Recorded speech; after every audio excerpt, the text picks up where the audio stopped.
Resistivity அப்படிங்கிறது unit என்ன? ரெசிஸ்டிவிட்டியோட யூனிட் என்ன? Ohm meter. ஓகே, ரெசிஸ்டிவிட்டியோட யூனிட் வந்து ஓம் மீட்டர். ரெசிஸ்டன்ஸோட யூனிட் என்ன? SI unit. ரெசிஸ்டன்ஸோட யூனிட் என்ன? ஓம். ரெசிஸ்டிவிட்டி வந்து சரி, ஒரு கண்டக்டரோட லென்த் அதிகமா இருந்துச்சுன்னா, லென்த் வந்து இன்க்ரீஸ் ஆச்சுன்னா ரெசிஸ்டன்ஸ் என்ன ஆகும்? இன்க்ரீஸ் ஆகும். ஒரு கண்டக்டரோட கிராஸ் செக்ஷன் ஏரியா டிக்ரீஸ் ஆச்சுன்னா ரெசிஸ்டன்ஸ் என்ன ஆகும்? இன்க்ரீஸ் ஆகும். இதுதானே? குறுக்கு வெட்டு பரப்பு குறைந்தால் அதோடைய மின்தடை என்ன ஆகும்? அதிகமாகும். கரெக்டா? இதெல்லாம் நீட்டு நம்ம பார்த்தது இல்லையா? ஸோ இப்போ இன்னைக்கு என்ன பார்க்க போறோம்னா ரெசிஸ்டிவிட்டி அப்படிங்கிறதுக்கு கான்ஸ்டன்ட் வேல்யூஸ் இருக்கு. ஸோ அந்த கான்ஸ்டன்ட் வேல்யூஸ் என்னென்ன அப்படிங்கிறது பார்க்கலாம். இன்னொன்னு சொன்னேன், ரெசிஸ்டிவிட்டியோட வேல்யூஸ் வந்து அலாய்ஸ் அண்ட் மெட்டல்ஸ் வந்து எப்படி இருக்கும்? ஹையா இருக்குமா லோவா இருக்குமா? இல்ல, லோவா இருக்கும். லோவா இருந்தாதான் கரண்ட் அதுல பாஸ் ஆக முடியும். ஓகேவா? அண்ட் இன்சுலேட்டர்ஸ், ரப்பர் இந்த மாதிரி இருக்கிறதுக்கு தான் ரெசிஸ்டிவிட்டி எப்படி இருக்கும்? ஹையா இருக்கும். அதானே எழுதிருக்கீங்க. ஓகே, ஒரு ஒரு கண்டக்டர்ல ரெசிஸ்டன்ஸோட வேல்யூவை டபுள் ஆகுனா கரண்ட் என்னவா ஆகும்? குறையும். இதுனா ஏன்னா ரெசிஸ்டன்ஸும் கரண்ட்டும் என்ன ப்ரொபோர்ஷன்? இன்டைரக்ட் ப்ரொபோர்ஷன் அல்லது இன்வர்ஸ் ப்ரொபோர்ஷன். ரெசிஸ்டன்ஸை டபுள் ஆக்குனா, மின்தடையை 2 மடங்கு ஆக்கினால் மின்னோட்டம் என்னவாகும்? இந்த கரண்ட் will be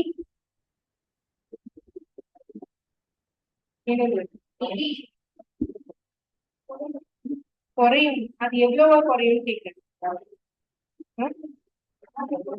பாதியாக குறையும், ஹாஃபா குறையும். இதுதானே? ஓகே, அடுத்தது electrical resistivity for some substances.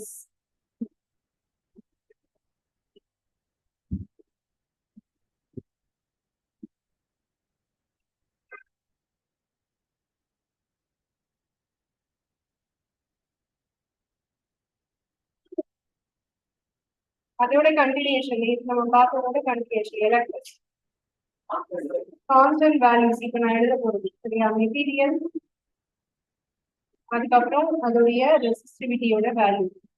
ரெசிஸ்டிவிட்டியோட values வந்து எப்பவுமே எதுல சொல்லுவோம்? ஓம் மீட்டர். ஓகே, ஃபர்ஸ்ட் வந்து சில்வரோட ரெசிஸ்டிவிட்டியோட வேல்யூ. இந்த வேல்யூஸ் வந்து நீங்க படிச்சுக்கணும். 1.60 into 10 power minus 8. அடுத்தது காப்பரோட ரெசிஸ்டிவிட்டி வேல்யூ. சில்வர்னா அதோடைய தமிழ்ல என்ன சொல்லுவோம்? வெள்ளி. காப்பர்னா காப்பர்னு எழுதலாம், இல்ல தாமிரம்னு எழுதலாம். ஓகேவா? காப்பருக்கு வந்து வேல்யூ வந்து 1.62 into 10 power minus 8. அடுத்தது அலுமினியம்.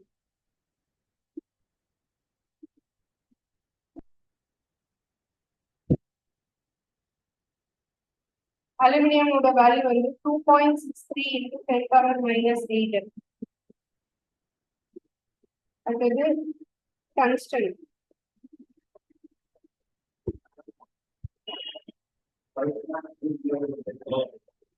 டங்ஸ்டனோட வேல்யூ வந்து 5.20 into 10 power minus 8.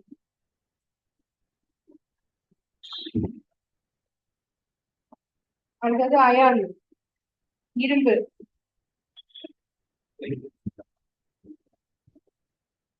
இதோட வேல்யூ வந்து 10 into 10 power minus 8. 10 எக்ஸாக்டா 10.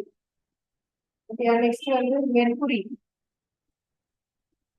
மெர்குரினா பாதரசம்.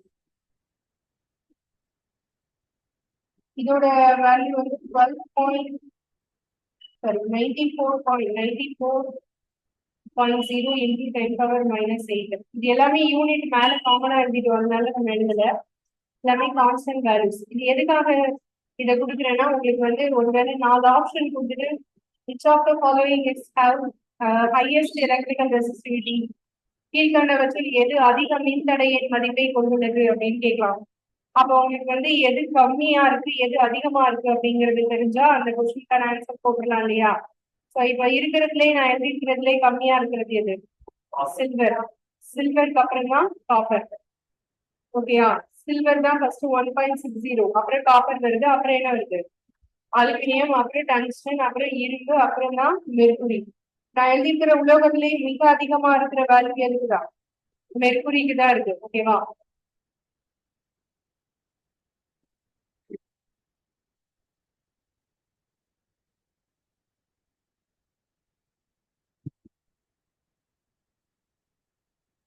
எழுதுறது கொஞ்சம் ஃபாஸ்டா இருக்குது.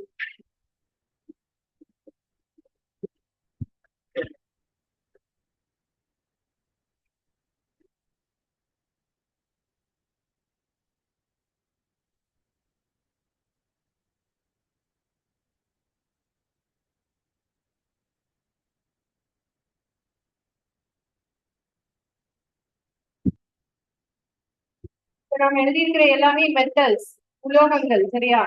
இதோட சிம்பிள்ஸ் வந்து கெமிக்கல்ல வந்து சிம்பிள்ஸ் நோட்டேஷன் சொல்லுவோம் இல்லையா? அது சொல்லுங்க. சில்வருக்கு என்ன சிம்பிள் சொல்லுவோம்? ஏஜி. காப்பரோட சிம்பிள் சியூ. அலுமினியம்க்கு வந்து ஏஎல். டங்ஸ்டனோட சிம்பிள் என்ன? டீல ஸ்டார்ட் ஆகும். யோசிக்காதீங்க, அப்படி வராது. சில மெட்டல்ஸ்க்கோ இல்ல எலிமெண்ட்ஸுக்கோ அதோட ஃபர்ஸ்ட் லெட்டர் வந்து சிம்பிளா இருக்காது. இந்த அலுமினியம்க்குலாம் ஏஎல் இருக்கு, காப்பருக்கு சி இருக்கு, ஆனா சில்வருக்கு எஸ் வராது. சரியா? ஏஜி தான் வரும். அது மாதிரி அயன் வந்து எஃப்இ தான் வரும். எஃப்இக்கும் அயனுக்கும் சம்மந்தம் இல்லை இல்லையா? அப்புறம் மெர்குரிக்கு வந்து என்ன வரும்? ஹச்ஜி. அந்த மாதிரி சம்மந்தம் இல்லாத சிம்பிள் வருதுன்னா அது எந்த பெயரை வச்சு வருது அப்படின்னா, எந்த பெயர் வச்சு வருது? லத்தீன் நேம் வச்சு வரக்கூடிய. ஓகேவா? லத்தீன் மொழியில என்ன பெயர் அதுக்கு சொல்றாங்களோ அதுதான் இது. இது வந்து பெரஸ். ஓகேயா? பெரஸ் வச்சுதான் இந்த பேர் வந்து வருது. பெரம் அப்படிங்கறத வச்சு. ஹச்ஜினா ஹைட்ராஜினம் அப்படிங்கிற பேர் வச்சுதான் மெர்குரியோட பேர் வருது. அது மாதிரி டங்ஸ்டன் வந்து உல்ஃப்ரம் அப்படிங்கிற ஒரு பேர் வச்சுதான் டபிள்யூங்கிற சிம்பல் வருது. ஓகேவா? ஒவ்வொன்றுக்கும் ஒவ்வொரு பேர் இருக்கும். அது நம்ம கெமிஸ்ட்ரியில படிப்போம்.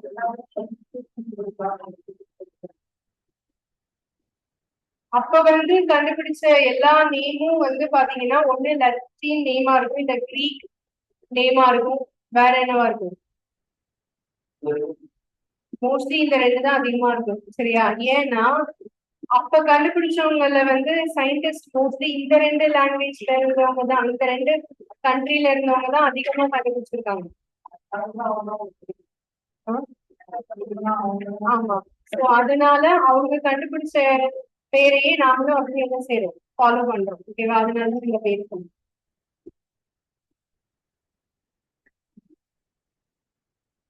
இது நோட் பண்ணியாச்சா?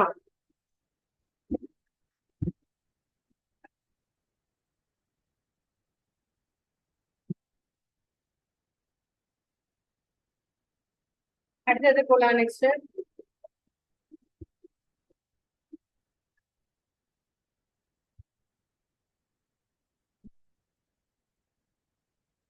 இன்னும் இருக்கு. இதோட பாயிண்ட்ஸ் அதை நோட் பண்ணிக்கோங்க. நிக்ரோம். நிக்ரோமோட வேல்யூ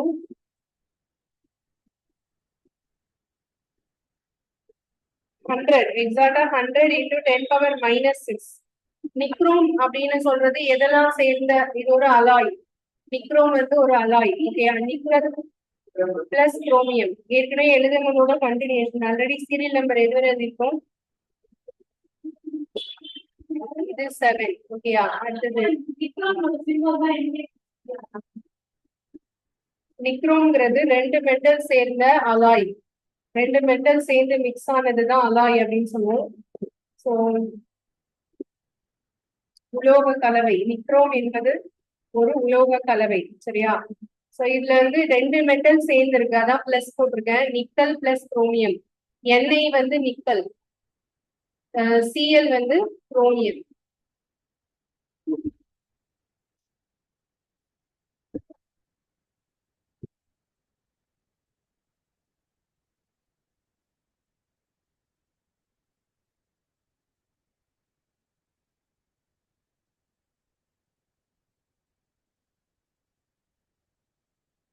ரெண்டுக்கும் சேர்த்து போடவே முடியாது. எப்பவுமே அலாய்ஸ் அப்படின்னா பேர் தான் சொல்லுவோம், அதுக்கு சிம்பல் கிடையாது.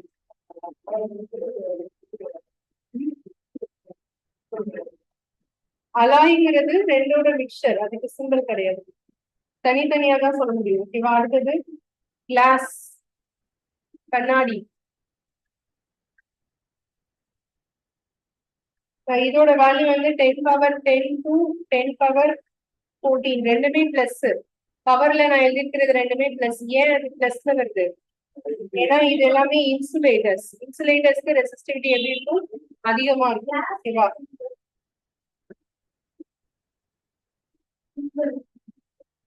எலிமெண்ட் அப்படின்னா அது என்ன எலிமெண்ட்னு பெயர் கண்டுபிடிக்க தெரியணும். Glass is not a element, it is a common name.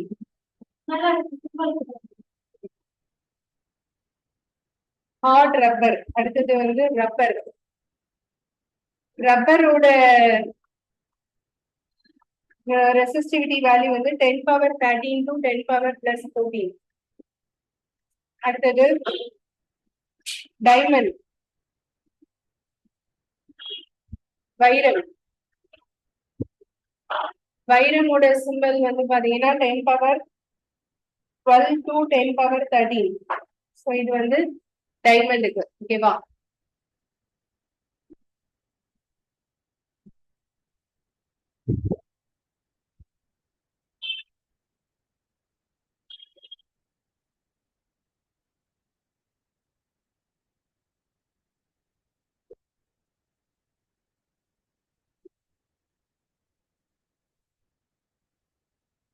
Insulators, glass, hard rubber, diamond, இந்த மூணுமே இன்சுலேட்டர்ஸ். கரண்ட பாஸ் பண்ணாது இந்த மூணு.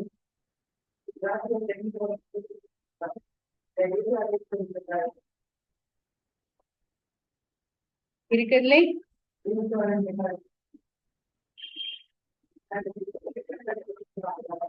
வைரம், டைமண்ட். டைமண்ட் வந்து 10 பவர் 12 தான் ஸ்டார்ட் ஆகுது, 10 பவர் 13. மற்றதெல்லாம் கம்மியான வேல்யூ, ரொம்ப குறையா இருக்கு பாருங்க. ஓ இது ரப்பர், சரி, ரப்பருக்கு தான் இருக்கிறதுலே அதிகம். 10 பவர் 13 to 10 பவர் 14. இந்த மூணுல எதுக்கு அதிகம்னு கேட்டா எது சொல்வீங்க? ரப்பர்.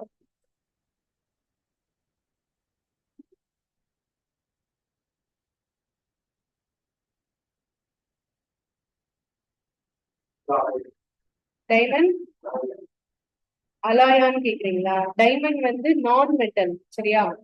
டைமண்ட்க்கு சிம்பிள் கிடையாது, டைமண்ட் வந்து நான் மெட்டல்.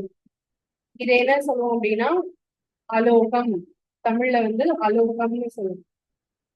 மெட்டல், நான் மெட்டல் ரெண்டு பிரிவா பிரிப்போம். எலிமெண்ட்ஸ் வந்து மொத்தம் ரெண்டு பிரிவா பிரிக்கலாம். ஒண்ணு மெட்டல்ஸ், நான் மெட்டல்ஸ். ஸோ அதுல நான் மெட்டல் கேட்டகரியில தான் டைமண்ட் வரும். புரியுதா? அடுத்தது போலாம். நெக்ஸ்ட் சம் வந்து பார்க்கலாம். சம்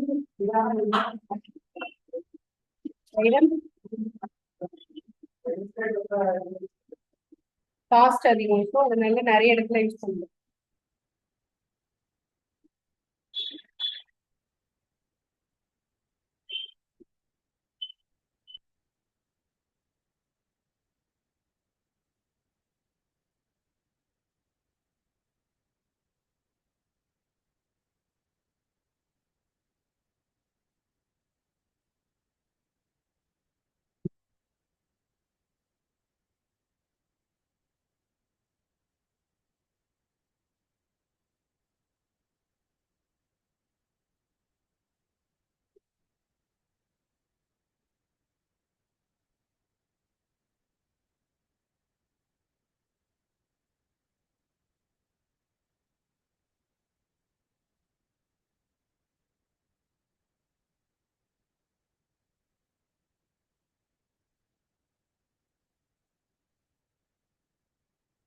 ஒரு சம் இப்ப நான் போடுறது அதை எழுதிக்கோங்க. A wire of given material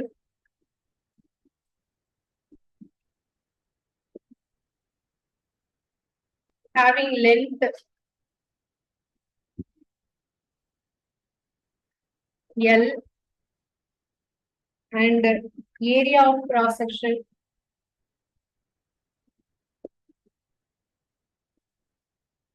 A has a resistance of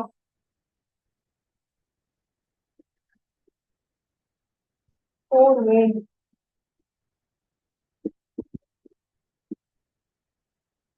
what would be the resistance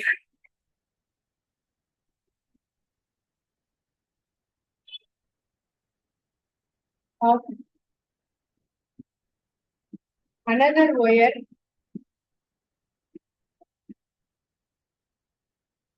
of the same material having length L by 2 and area of cross section 2A.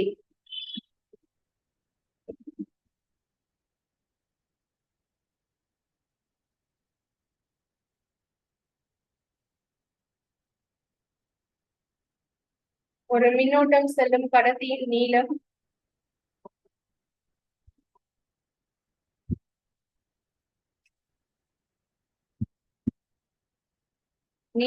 L, அதன் குறுக்குவெட்டு பரப்பு A.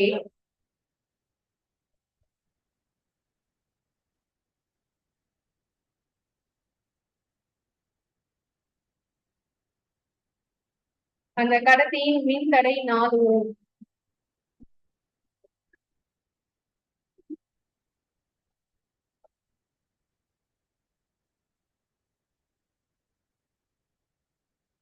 அந்த கடத்தியின் நீளத்தை L by 2 ஆகவும் குறுக்குவெட்டு பரப்பை 2A ஆகவும் மாற்றினால் அதன் மின்தடை என்ன?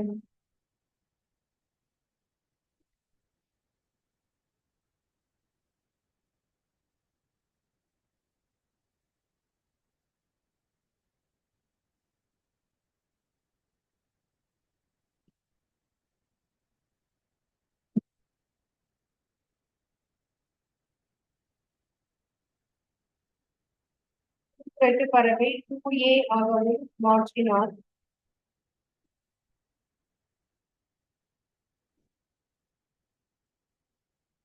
மின்தடை மதிப்பு என்ன?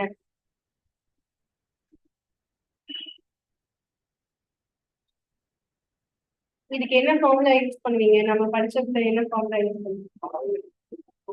R equal to rho into L by A வா? சரி, ரோ என்ன போடுவீங்க?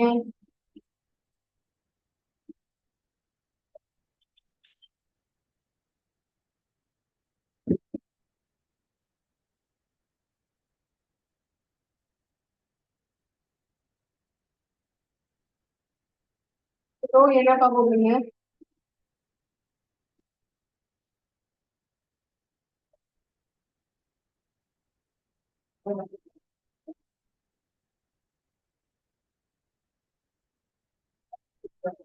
இல்ல, என்ன கேட்டிருக்காங்க கொஸ்டின்? மின்தடைனா எனக்கு ரெசிஸ்டன்ஸ் இதுதானே. படத்தின் மின்தடை தானே சொல்லியிருக்கேன், மின்தடை என்னன்னு சொல்லவே இல்லையே. இல்ல, இன்னொன்னு கவனிங்கப்பா, ரெசிஸ்டிவிட்டியோட யூனிட் நம்ம எழுதல, அதோட யூனிட் வேற. அது எழுதிக்கோங்க. ரெசிஸ்டிவிட்டி ஓம் மீட்டர் தானே எழுதிருக்கீங்க. ரெசிஸ்டிவிட்டிக்கு எழுதிருக்கீங்க தானே. அப்போ ஓகே, ரெசிஸ்டிவிட்டியோட யூனிட் ஓம் மீட்டர் எழுதிருக்கீங்க தானே எல்லாரும். ஓகே, ஓம் மீட்டர்னு சொன்னாதான் அது ரெசிஸ்டிவிட்டி, கரெக்டா? வெறும் ஓம்னு சொன்னா அது என்னது? ரெசிஸ்டன்ஸ் தான். இந்த கொஸ்டின்ல என்ன கேட்டிருக்காங்க? ரெசிஸ்டன்ஸ் தான் கேட்டிருக்காங்க, ரெசிஸ்டிவிட்டி கேட்கல. சரி, எப்படி செய்யணும்னு பார்க்கலாம். ஃபர்ஸ்ட் கொஸ்டின் நோட் பண்ணியாச்சா எல்லாரும்?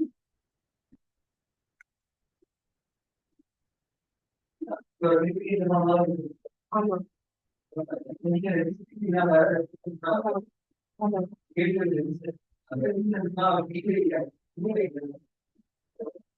பிஓ ஐயோ கொஸ்டின்ல இருக்கா?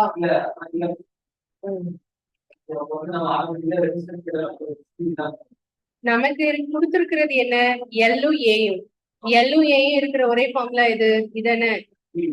அது போட்டுதான் பார்க்கணும் என்ன ஆகுதுன்னு பாத்தீங்களா. இப்ப சோ இப்ப வந்து ரெண்டு டிஃப்ரெண்டான மின் கடத்தியோட பத்தி சொல்றாங்க, அப்படிதானே. ஃபர்ஸ்ட் வந்து அதோட நீளம் எல், அதோடைய கிராஸ் செக்ஷன் ஏரியா என்னது ஏ.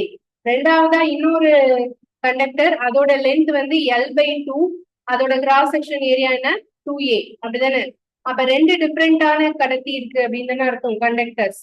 ஓகே, சோ நான் என்ன பண்ணிக்கிறேன்னா ஃபர்ஸ்ட் வந்து இந்த ஃபார்முலா வந்து R equal to rho into L by A. சரியா, இதான் ஃபார்முலா. இப்ப இத வந்து ஃபர்ஸ்ட் கண்டக்டருக்கு R1 எடுத்துக்கிறேன். அப்ப R1ங்கிறது ரோ இன்டு எல் பை ஏ அப்படியே தான் இருக்கும். ஏன்னா இதோடைய நீளம் எல் தான், அதோட கிராஸ் செக்ஷன் ஏரியா ஏ தான். சரியா, R2 ரெண்டாவது என்ன சேஞ்சஸ் பண்றோமோ அதை R2ல போடுங்க. எல் ரோவை வச்சுக்கலாம். இப்ப எல் என்ன போடணும்னு சொல்றாங்க, எல் பை ஏ என்ன போடணும்னு சொல்றாங்க, 2A. கரெக்டா, அப்படிதானே? சரி, இப்போ இந்த இடத்துல எல் பை 2 ரோ அப்படியே இருக்கணும். எல் பை 2 இருக்குல்ல, பை 2ங்கிறது கீழே வரும். சரியா, இங்க நியூமரேட்டருக்கு மேல இருக்கிற பை 2 பாத்தீங்களா, அது வந்து கீழே வரும். அப்ப மேல எல் மட்டும் இருக்கும், கீழே 2 இன்டு 2A அப்படின்னு வரும். ஓகேவா, அப்ப ரோ எல் பை என்ன இருக்கு, 4Aன்னு இருக்கு. சரியா, ரோ எல் பை என்ன ஏன்னு வருது, 4A வருதா. சரி, இப்ப R2 ஈக்குவல் டு நான் இப்ப என்ன பண்றேன் அப்படின்னா ரோ எல் பை ஏ போட்டுக்கிறேன். இதை தவிர்த்து என்ன நம்பர் இங்க இருக்குப்பா, 4 எங்க இருக்கு, மேலையா கீழையா, கீழே. அந்த 4 1/4 தனியா வச்சுக்கிறேன். புரியுதா, 1/4. இப்போ சொல்லுங்க, 1/4 இந்த இடம் இருக்குல்ல, ரோ இன்டு எல் பை ஏ இருக்கு இல்லையா, அது எது மாதிரியே இருக்கு, R1 வேல்யூஸ் மாதிரியே தானே இது இருக்கு. அப்ப இது எல்லாத்தையும் சேர்த்து அதுக்கு பதிலா எடுத்துட்டு என்ன போட்டா போதும், R1 போட்டா போதும். சரியா, அப்ப R2 ஈக்குவல் டு 1/4 இன்டு என்னது, R1. ஏன் இந்த ஸ்டெப்பை போட்டிருக்கோங்கிறதுக்கான reason, R1 equal to rho into என்னது, எல் பை ஏ. அதனால இது நம்ம போட்டிருக்கோம். எல்லும் ரோவும் டிஃபரன்ஸ் கரெக்டா போடுங்க, அது தெரியணும். ஓகேயா, இப்போ R1 கொஸ்டின்ல என்ன கொடுத்துருக்காங்க, ரீட் பண்ணீங்க, என்ன இருக்கு, ஃபர்ஸ்ட் கண்டக்டர்ல ரெசிஸ்டன்ஸ் எவ்வளவு இருக்கு, R1ஓட வேல்யூ 4 ஓம்னு சொல்லி கொடுத்துட்டாங்க தானே. அப்ப அந்த R1 இங்க சப்ஸ்டிட்யூட் பண்ணுங்க. அப்ப என்ன வரும், 1/4 இன்டு 4. ஏன் போட்டிருக்கோம், R1 வந்து எவ்வளவுன்னு சொல்லிட்டாங்க கொஸ்டின்ல, ஃப்ரம் கொஸ்டின்ல கொடுத்துருக்கிறதா நம்ம இங்க எழுதிருப்போம். சரியா, 4 என்ன ஆயிடும், கேன்சல் ஆயிடும். அப்ப R2ஓட வேல்யூ என்ன, 1 ஓம். அவ்வளவுதான். ஒரு கண்டக்டரோட லென்த் பாதியா குறைச்சு கிராஸ் செக்ஷன் ஏரியாவை இன்க்ரீஸ் பண்றதுனால ரெசிஸ்டன்ஸ் என்ன ஆகுது பாருங்க, என்ன ஆகுது, கம்மியா இருக்கு. ஓகேவா,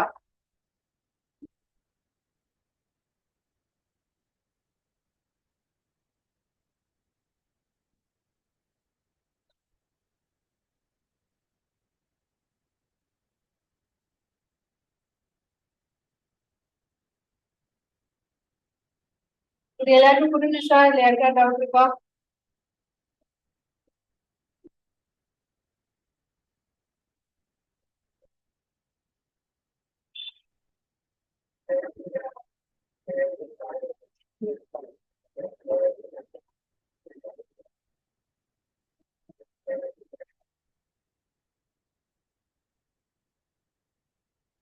வாவ், இந்த டாபிக் வந்து மைண்ட் ப்ளோயிங்கா, வெரி குட், தேங்க்யூ. அப்படி ரசிச்சு படிக்கணும், அப்பதான் மைண்ட்ல ஏறும். புரியலனாலும் நீங்க வந்து இந்த சர்க்காஸ்டிக்கா சொல்றீங்கல்ல, அது வகையில பாராட்டலாம்.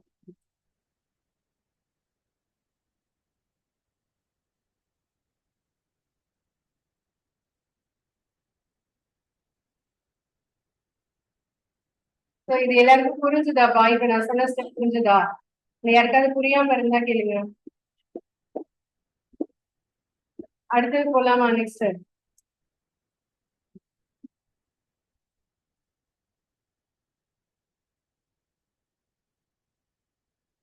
இந்த ரெசிஸ்டன்ஸ் வந்து பேரலல் அண்ட் சீரீஸ் கனெக்ஷன்ல பண்ணும்போது என்ன ஆகும் அப்படிங்கறத பத்தி பார்க்கலாம். அதாவது ரெசிஸ்டன்ஸ் அப்படிங்கிறது என்ன சிம்பல் யூஸ் பண்ணுவோம், முதல்ல வந்து சிம்பல்ஸ் பார்த்துக்கலாம். இப்போ எலக்ட்ரானிக்ஸ்ல வந்து சில எல்லா டேர்ம்ஸ்க்கும் வந்து என்ன இருக்கு, சிம்பல்ஸ் இருக்கு. சரியா, அந்த சிம்பல்ஸ் என்னெல்லாம் யூஸ் பண்ணுவோம், சர்க்கியூட் வரையும் போது சிம்பல்ஸ் வந்து பயன்படுத்துவோம். அது என்னென்ன அப்படிங்கறத ஃபர்ஸ்ட் பார்த்துக்கலாம். இது நான் ஏற்கனவே ஒரு சில சிம்பல்ஸ் உங்களுக்கு சொன்னேன். என்ன சொன்னேன்னா, ஏ போட்டு சர்க்கிள் போட்டா இது என்னன்னு சொல்லிடு, அம்மீட்டர். அடுத்தது வி போட்டு சர்க்கிள் போட்டா அது வோல்ட் மீட்டர் சொன்னா, அது மாதிரி சில சிம்பல்ஸ் வந்து இப்ப நம்ம பார்க்க போறோம். ஃபர்ஸ்ட் வந்து பேட்டரி. பேட்டரிக்கு வந்து என்னப்பா சிம்பிள்ஸ்?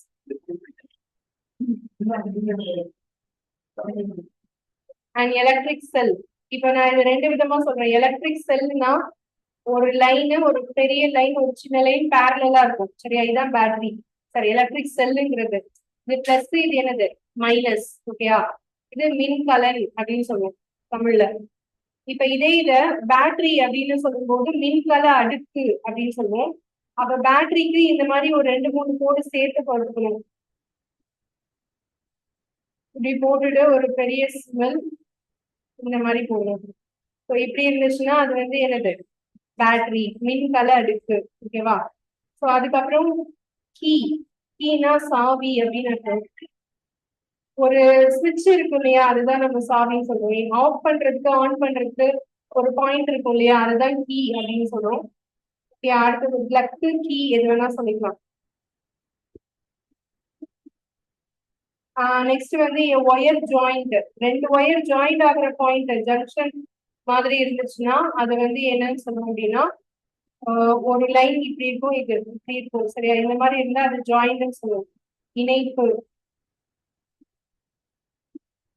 இப்ப இது அந்த ஜங்ஷன்ல வந்து ஒயர் டச் ஆகாம நம்ம கிராஸ் ஆகுது அப்படிங்கிறத மென்ஷன் பண்றதுக்கு ஒயர் கிராசிங் வித்தவுட் ஜாயினிங்.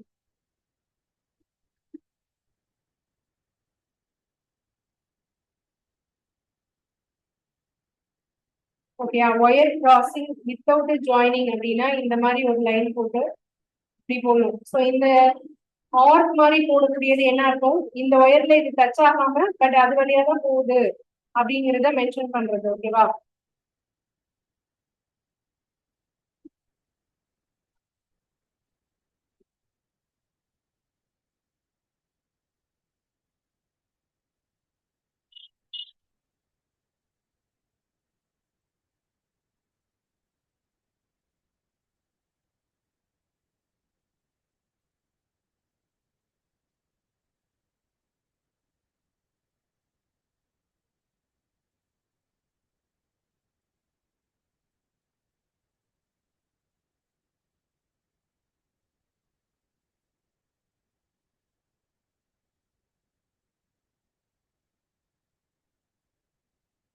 இதுவரை எழுதியாச்சா? அடுத்தது போலாமா?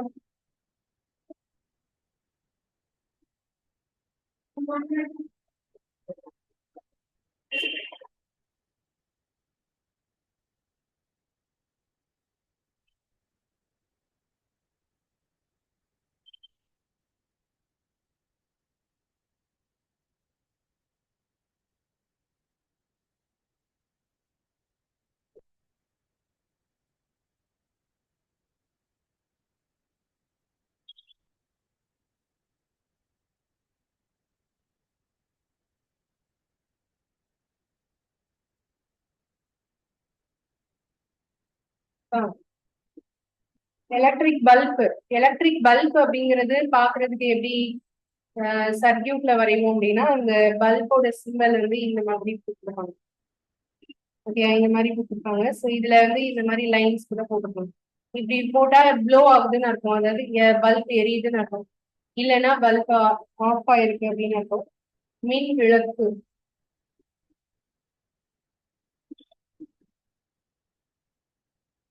அடுத்தது வந்து ரெசிஸ்டன்ஸ். இதுதான் நம்மளுக்கு இம்பார்ட்டன்ட். ரெசிஸ்டன்ஸோட சிம்பல் வந்து கேபிட்டல் ஆர். மின் தடை. மின் தடை ஒரு சர்க்கியூட் டயக்ராம்ல வரையும் போது பல்ஸ் சிம்பல் மாதிரி இருக்கும். சரியா? இந்த மாதிரி போட்டா இதான் வந்து ரெசிஸ்டன்ஸ். அடுத்தது வேரியபிள் ரெசிஸ்டன்ஸ். வேரியபிள் ரெசிஸ்டன்ஸ்னா என்னன்னு சொன்னோம், ஞாபகம் இருக்கா? ரியோஸ்டாட் அப்படின்னா என்ன? A component used to change current with, sorry, used to change resistance without changing the voltage and also change the current. ஐய வந்து மாத்தலாம், ஆனா எது மாத்தாம, வோல்டேஜ மாத்தாம கரண்ட வந்து மாத்தலாம். அதுக்குதான் வேரியபிள் ரெசிஸ்டன்ஸ். அல்லது இதுக்கு இன்னொரு பேர் என்ன சொல்லுவோம், ரியோஸ்டர். இது வந்து இந்த மாதிரி சிம்பிள் போட்டுட்டு இங்க ஒரு ஆரோ மார்க் மாதிரி போடணும். இதுதான் ரியோஸ்டர்னு சொல்லுவோம். இது வந்து மின் தடை மாற்றி.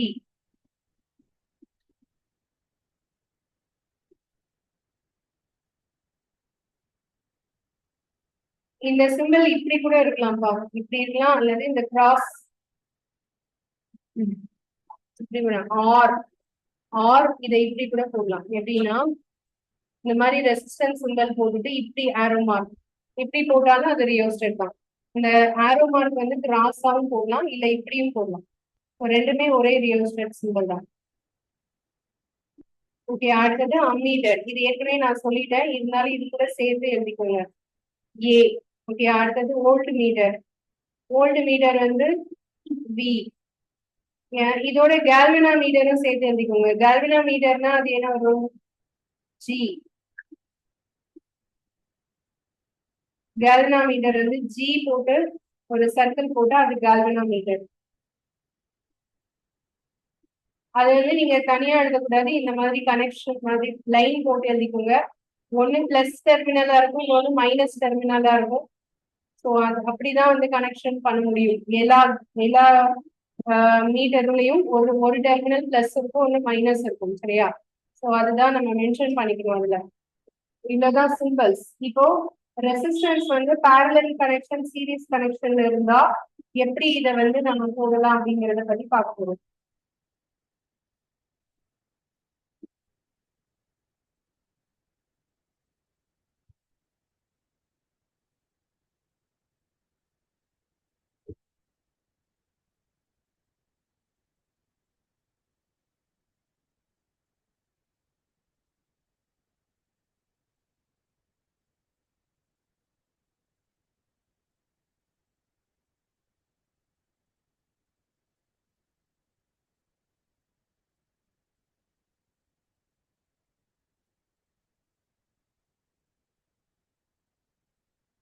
நோட் பண்ணியாச்சா எல்லாரும்? அடுத்தது போலாமா? நெக்ஸ்ட்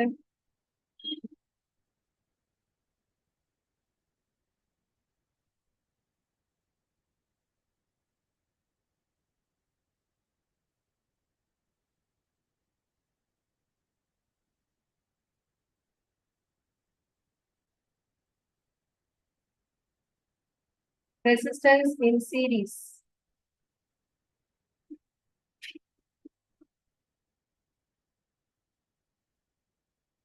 மின் தடை தொடர் இணைப்பில் இணைக்கப்படுதல்.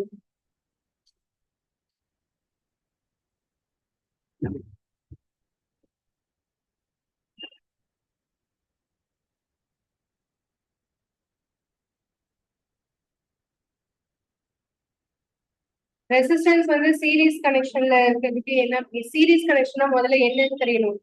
இந்த நிறைய ஃபங்க்ஷன் டைம்ல எல்லாம் சீரியல் பல்ப் எல்லாம் ஒரு பில்டிங் ஹோல் பில்டிங் ஃபுல்லா போட்டிருப்பாங்க, பாத்துருக்கீங்களா?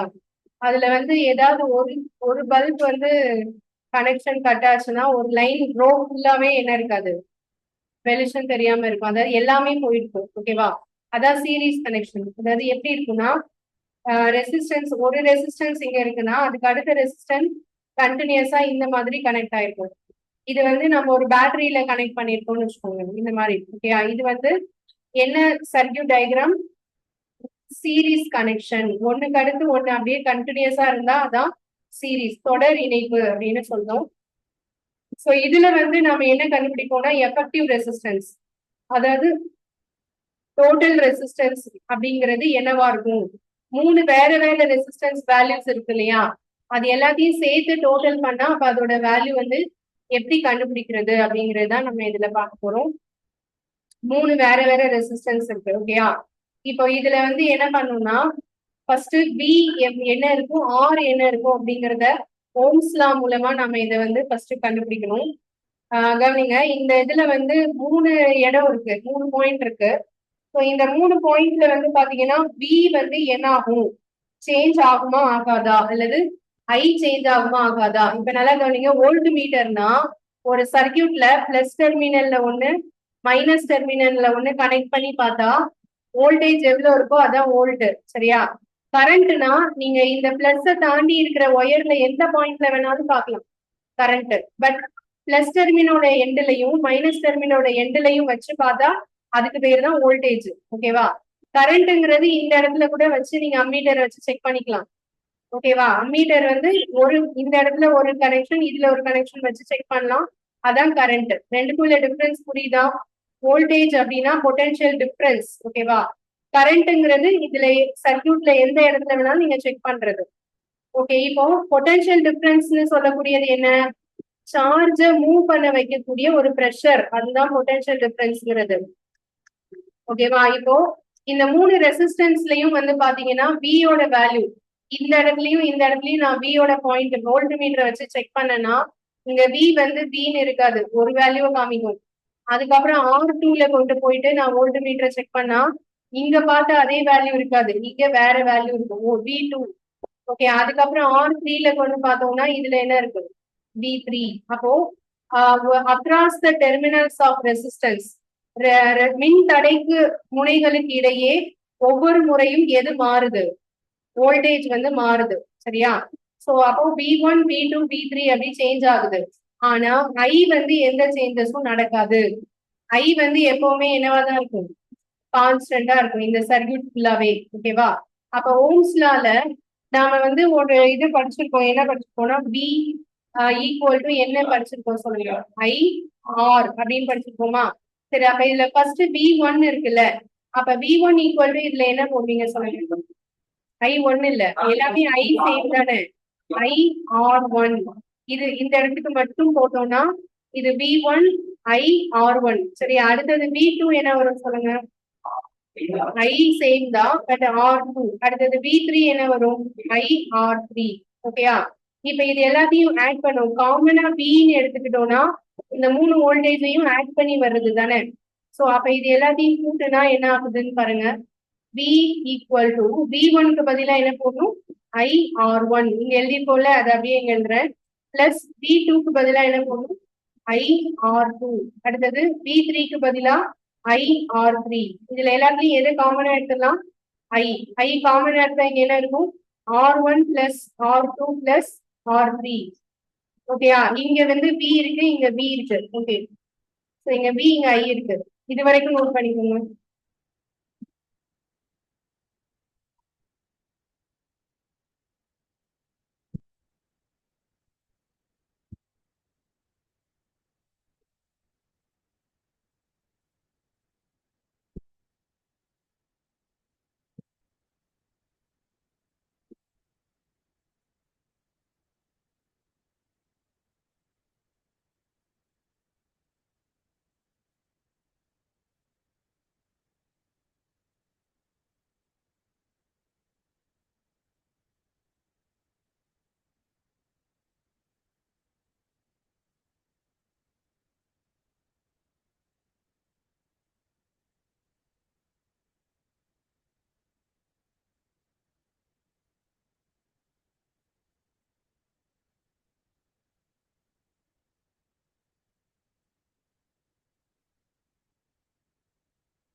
சரியா? சோ அடுத்தது போலாமா?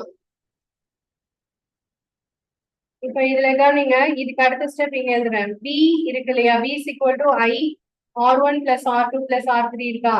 இந்த I வந்து இந்த சைடு கொண்டு வந்தா என்ன ஆகும்? V by I. அப்ப இங்க என்ன இருக்கும்? R1 plus R2 plus R3 இருக்கா? V by I னா அது என்னப்பா? ஓம்ஸ் லால எழுதிருக்கோம்ல, V by I னா என்ன எழுதிருக்கோம்? R. R equal to R1 plus R2 plus R3. இதான் ஃபைனல் ஃபார்முலா. அதாவது ரெசிஸ்டன்ஸ் வந்து தொடர் இணைப்பில் இணைக்கப்பட்டால் எதெல்லாம் சேஞ்ச் ஆகும்னா V சேஞ்ச் ஆகும், I சேஞ்ச் ஆகாது. அப்ப டோட்டல் ரெசிஸ்டன்ஸ் கண்டுபிடிக்கிறதுக்கு என்ன பண்ணணும் அப்படின்னா அந்த என்ன எத்தனை ரெசிஸ்டன்ஸ் கொடுக்குறாங்களோ அதை அப்படியே ஆட் பண்ணி போட்டா போதும். அதுதான் டோட்டல் ரெசிஸ்டன்ஸ். அதுதான் எஃபெக்டிவ் ரெசிஸ்டன்ஸ்னு சொல்றது. அதுதான் தமிழ்ல வந்து என்ன சொல்லுவோம் அப்படின்னா தொகுபயன் மின்தடை. தொகுபயன் மின்தடை மதிப்பு. அதுதான் இந்த R equal to R1 plus R2 plus R3. ரெசிஸ்டன்ஸை பேரலா சீரீஸா கனெக்ட் பண்ணும்போது எது கான்ஸ்டன்டா இருக்கும்? I வந்து கான்ஸ்டன்டா இருக்கும். எது வேரி ஆகும்? V வந்து வேரி ஆகும். புரியுதா? இதுதான் இந்த கான்செப்ட். இது டோட்டல் கான்செப்ட் இதுதான். ரெண்டே பாயிண்ட் தான் இம்பார்ட்டன்ட். I மாறாது, V மாறும். டோட்டல் ரெசிஸ்டன்ஸ்க்கு எல்லாத்தையும் அப்படியே கூட்டுனா போதும். ஓகேவா?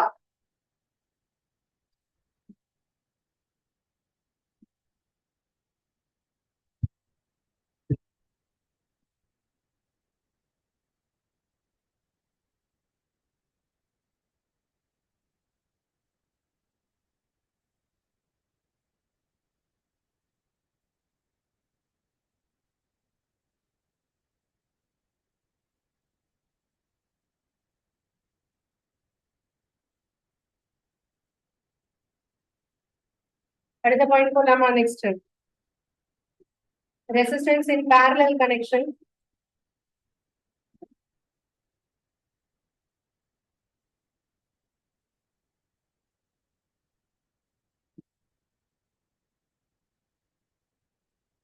parallel கனெக்ஷன் என்னன்னு ஃபர்ஸ்ட் தெரிஞ்சுக்கலாம். நம்மளோட வீட்ல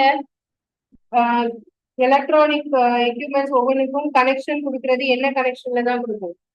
parallel. parallelனா மெயின் பாயிண்ட் வந்து ஒரே இடம், அதுல இருந்து பிரான்ச் மாதிரி பிரியும். ஓகேவா? அப்போ ஒரு பிரான்ச்சுக்கு கரண்ட் இல்லைன்னா கூட இன்னொரு பிரான்ச்சுக்கு என்ன ஆகும்? கரண்ட் சப்ளை இருக்கும். ஓகேவா?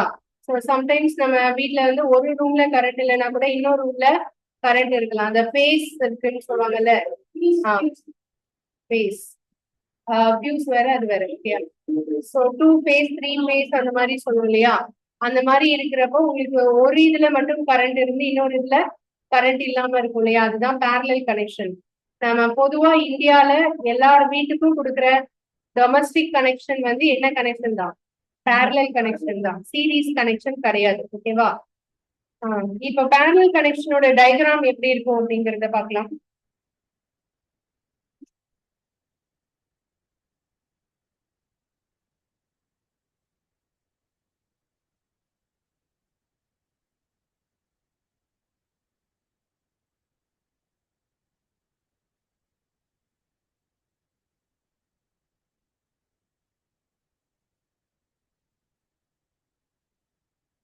இது வந்து R1 R2 R3 மூணும் பேரலா கனெக்ட் பண்ணிருக்கோம். இதுதான் parallel கனெக்ஷன். பேட்டரி வந்து காமனா ஒரே பாயிண்ட்ல கனெக்ட் ஆயிருக்கு. இங்க இருந்து 3 பிரான்ச்சா பிரியுதா? இந்த 3 பிரான்ச்சுக்கும் கரண்ட் வந்து போகும்போது ஒரே கரண்ட் போகாது. ஃபர்ஸ்ட் பிரான்ச்சுக்கு I1 பிரியும், அடுத்தது I2, அடுத்தது என்னது I3. 3 கரண்டா பிரியும். ஆனா V வந்து சேமா தான் இருக்கும். எல்லாத்துலயும் V வந்து V காமனா தான் இருக்கும். வோல்டேஜ் வந்து காமனா தான் இருக்கும். ஓகேயா?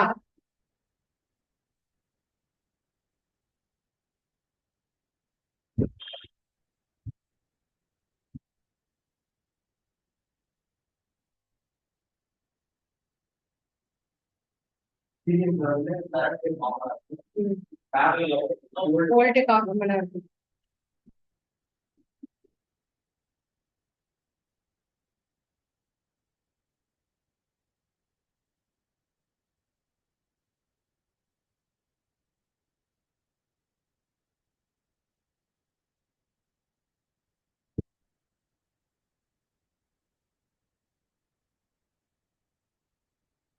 இதுல வந்து எஃபெக்டிவ் ரெசிஸ்டன்ஸ் எப்படி இருக்கும் அப்படிங்கறத பார்க்கலாம். அதாவது தொகுபயன் மின்தடை.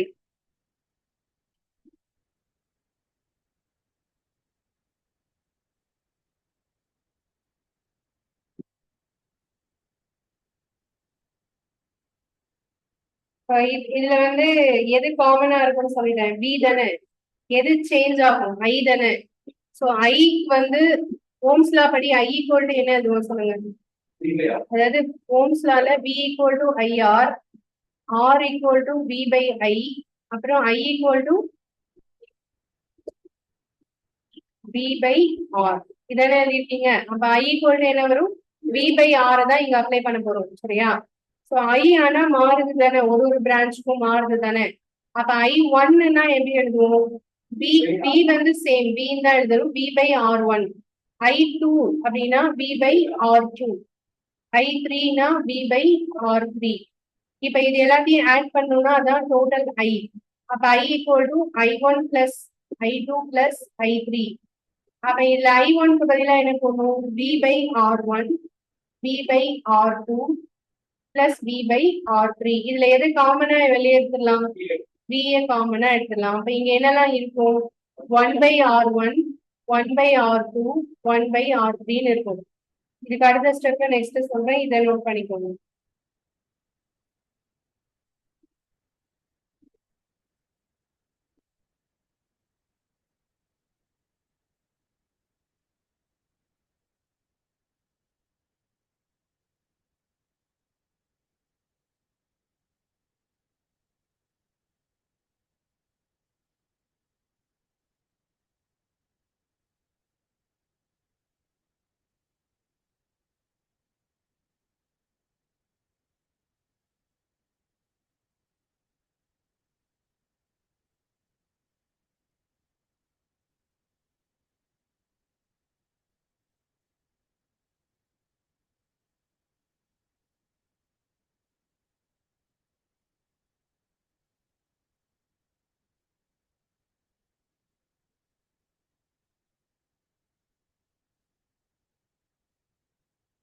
ஓகே, இதுக்கு அடுத்த ஸ்டெப் வந்து பாருங்க. இப்ப நம்ம எழுதிருக்கிறது எது ஈக்குவல் டு எழுதிருக்கோம்?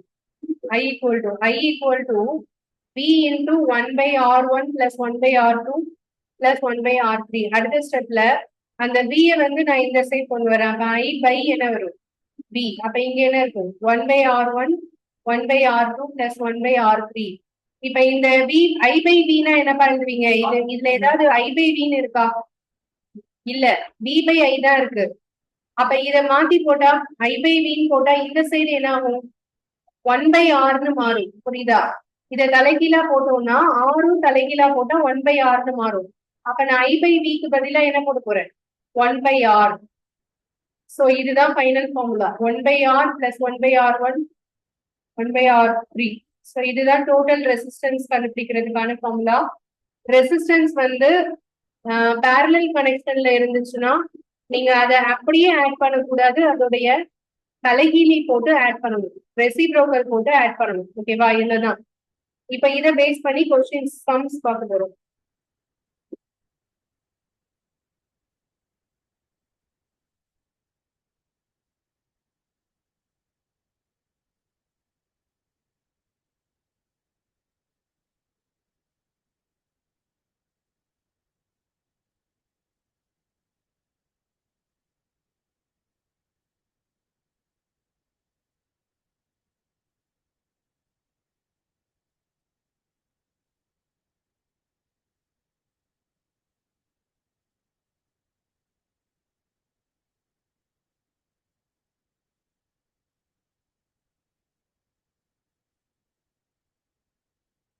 எல்லாரும் நோட் பண்ணியாச்சா? அடுத்தது போலாமா?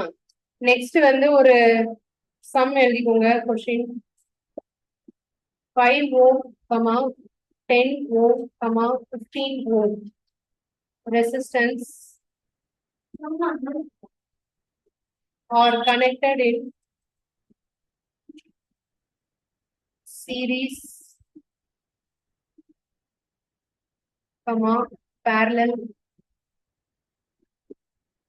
connections.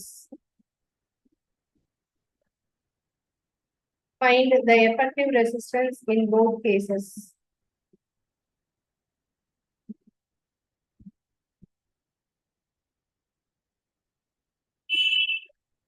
Effective resistance values in both cases. அதாவது சீரிஸ் கனெக்ஷன்லயும் எவ்வளவுன்னு கண்டுபிடிக்கணும், parallel கனெக்ஷன்லயும் எவ்வளவுன்னு கண்டுபிடிக்கணும். நம்மள 5 ஓம், 10 ஓம், 15 ஓம் மின் தடைகள்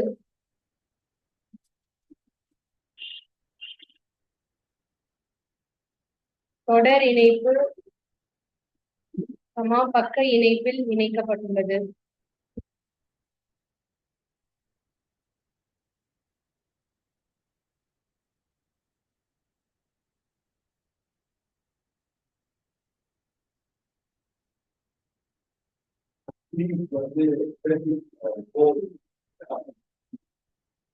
அவற்றின் தொகுபயன் மின்தடைகள் மதிப்பை இரண்டு வழிகளிலும் காண்க.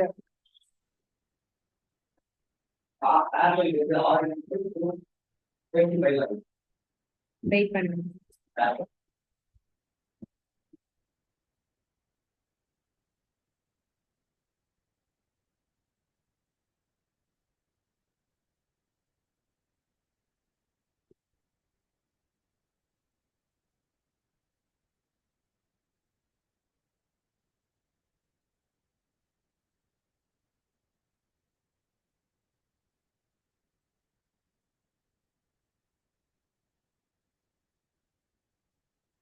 சீரிஸ் கனெக்ஷனுக்கு ஃபார்முலா என்ன? தொடர் இணைப்புக்கு வந்து R equal to R1 plus R2 plus R3. Okay, first வந்து நான் சீரிஸ் கனெக்ஷனோட எஃபெக்டிவ் ரெசிஸ்டன்ஸ் கண்டுபிடிக்கிறேன். R equal to R1 plus R2 plus R3. இப்போ R1 இது ஃபர்ஸ்ட் கொடுத்துருக்கிற வேல்யூ, அடுத்தது R2, அடுத்தது R3. அப்ப இதை வந்து நீங்க அப்படியே என்ன செய்யுங்க, ஆட் பண்ணி போட்டுருங்க, அவ்வளவுதான் ஆன்சர். சரியா? இப்ப இதுல வந்து ஆட் பண்ணீங்கன்னா என்ன வரும்? 5 plus 10 plus 15. இதை கூட்டினா என்ன வரும்? 30 Ω. அவ்வளவுதான். ஸோ இதுதான் ஃபர்ஸ்ட் ஆன்சர். ரெண்டாவது வந்து என்னது? parallel connection. parallel கனெக்ஷனுக்கு ஃபார்முலா என்ன? 1 by R equal to 1 by R1 plus 1 by R2 plus 1 by R3. இப்ப இதுல என்ன போடுவோம்? 1 by R தான் நம்ம கண்டுபிடிக்கிறோம். ஸோ அப்ப இங்க வந்து 1 by 5 plus 1 by 10 plus 1 by 15. இதை ஆட் பண்ணும்போது என்ன செய்யக்கூடாது? மேல 1 plus 1 plus 1 கீழே இப்படி போட்டு ஆட் பண்ணிடக்கூடாது. இதுக்கு எல்சிஎம் எடுத்துதான் ஆட் பண்ணணும். சரியா? இதுக்கு கீழே இருக்கிற நம்பர் 5, 10, 15 இருக்கா? இந்த மூணுக்கும் எல்சிஎம் எடுத்தா என்னப்பா வரும்?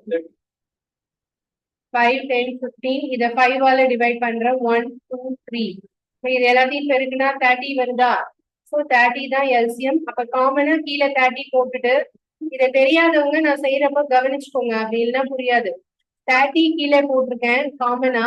அப்ப இந்த கீழே இருக்கிற எல்லா டேர்ம்ஸையும் 30க்கு மாத்திரம்னா பெருக்கணும், மல்டிப்ளை பண்ணணும். சரியா? 5 எதால பெருக்குனா 30 வரும்? 6. அதே 6 மேல பெருக்குனா 1 into 6 எவ்வளவு? 6. 10 எதால பெருக்குனா 30? 3ஆல. சோ அதே 3 மேல பெருக்குனா 1 into 3 3. அடுத்தது 15 வந்து 2ஆல பெருக்குனா வரும். அப்போ 1 into 2 2. இப்ப இது எல்லாத்தையும் ஆட் பண்ணீங்க என்ன வரும்? 6 plus 3 plus 2 11 by 30 வருதா? ஆனா இதோட ஆன்சர் ஃபைனலா சொல்லும் போது நம்ம இந்த 1 by R தான் கண்டுபிடிச்சிருக்கோம் 11 by 30. ஆனா ஆர்னு சொல்லணும் ஆன்சரை. அப்ப என்ன பண்ணணும்? ரெசிப்ரோக்கலா போட்டுரும். 30 by 11 Ω. அவ்வளவுதான் ஆன்சர்.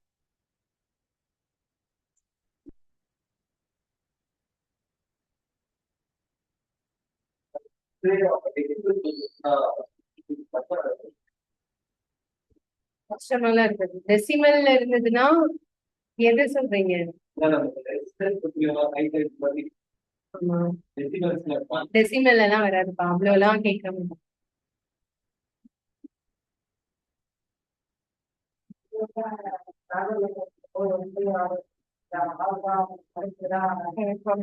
கன்வெர்ட் பண்ணி தான் ஆன்சர் இருக்கும்.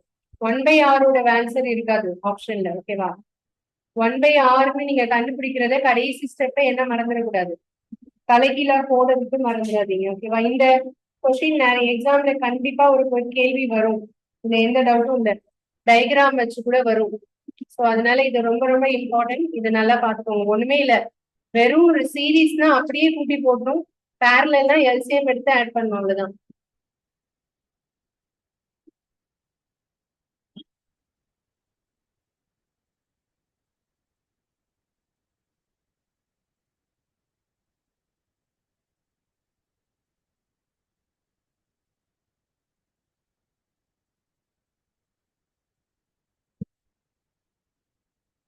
இல்லையா? அடுத்தது போலாமா? நெக்ஸ்ட் வந்து என்ன அப்படின்னா ஜூல்ஸ் லா, ஜூல் விதி என்ன அப்படின்னு பார்க்க போறோம். இந்த சாப்டர்ல இப்ப நாம படிக்கிறது 2வது லா. ஃபர்ஸ்ட் ஓம்ஸ் லா பார்த்தோம், இப்ப என்ன பாக்குறோம்? ஜூல்ஸ் லா. ஜூல்ங்கிறது ஒருத்தரோட பேரு சரியா, அவர் கண்டுபிடிச்சதுனால இத ஜூல்ஸ் லா அப்படின்னு சொல்றோம், ஜூல் விதி. ஜூல் வந்து எதை வச்சு எதை கனெக்ட் பண்றாரு அப்படின்னா கரண்ட்டையும் ஹீட்டையும் கனெக்ட் பண்றாரு. ஓகேவா, கரண்ட்டுக்கும் ஹீட்டுக்கும் சம்மந்தம் இருக்கு அப்படிங்கறத ஃபர்ஸ்ட் சொன்னது ஜூல் தான். அந்த கரண்ட்டும் ஹீட்டையும் வச்சு அப்ளிகேஷன் ஓரியன்டா சில எலக்ட்ரானிக் எக்யூப்மெண்ட்ஸ் நம்ம யூஸ் பண்றோம்ல, என்னது வாட்டர் ஹீட்டர், அப்புறம் இண்டக்ஷன் ஸ்டவ், வேற எலக்ட்ரிக் கெட்டில். ஓகே, வேற வாட் ஹீட்டர்ல ரெண்டு டைப் இருக்கும், ஒன்னு பிக்ஸ்டா இருக்கும், இன்னொன்னு தனியா ஒரு பக்கெட்ல போடுற மாதிரி இருக்கும்ல, அதுவும். Okay, iron box, iron box, இது எல்லாமே வந்து என்னதான் ஜூல் விதிப்படி செயல்படக்கூடிய மின் சாதனங்கள் சரியா. சோ என்னென்ன எலக்ட்ரானிக் எக்யூப்மெண்ட்ஸ் வந்து ஜூல்ஸ் லாவோட பிரின்சிபல்ல ஒர்க் ஆகுதுன்னு கேட்டா இந்த மாதிரி எக்ஸாம்பிள் சொல்லணும். ஓகே, ஜூல் லானா என்ன அப்படின்னா equation H is equal to I square RT, இதுதான் ஜூல்ஸ் லாவோட ஈக்குவேஷன். சோ இத வந்து நாம இப்ப சென்டென்ஸா எழுத போறோம். ஓம்ஸ் லாவோட ஈக்குவேஷன் என்ன? V is equal to IR. இப்ப நாம சொன்னது ஜூல்ஸ் லாவோட ஈக்குவேஷன். இங்க வந்து ஹச்ன்னு இருக்கணும், ஏன்னா ஜூல் எதை பத்தி தான் பேசுறாருன்னு சொன்னோம், ஹீட். ஹச்னா ஹீட், ஐனா என்ன? ஹீட், வெப்பம். ஐ வந்து கரண்ட், மின்னோட்டம்.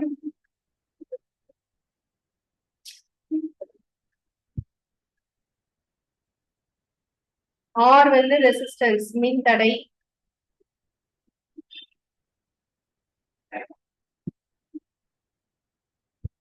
டி வந்து டைம், நேரம். இந்த ஈக்குவேஷன் நான் எழுதியிருக்கேன்ல, இதுல வந்து டைரக்ட் ப்ரொபோர்ஷன் மட்டும் இருக்கா இல்ல இன்வெர்ஸ் ப்ரொபோர்ஷனும் இருக்கா? இந்த ஹச்சுக்கு நேரா இருக்கிறது எல்லாமே ஈக்குவலுக்கு அந்த சைடு மேல நியூமரேட்டர்ல தானே வருது, கீழே டிவைடட் பைன்னு ஏதாவது வருதா? இல்ல இல்ல, டிவைடட் பை வந்தாதான் என்ன ப்ரொபோர்ஷன் சொன்னேன், இன்வெர்ஸ். அப்ப இது எல்லாமே டைரக்ட் ப்ரொபோர்ஷன் அப்படின்னா ஒரு கண்டக்டர்ல ஹீட் எதுக்கெல்லாம் டைரக்ட் ப்ரொபோர்ஷனா இருக்கும்? Current, resistance, time.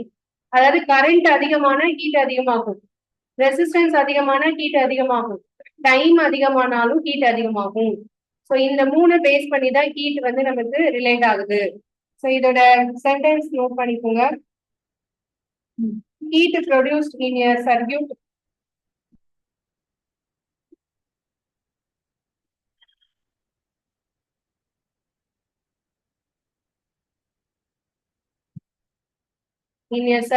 is number one, directly proportional to the square of the current.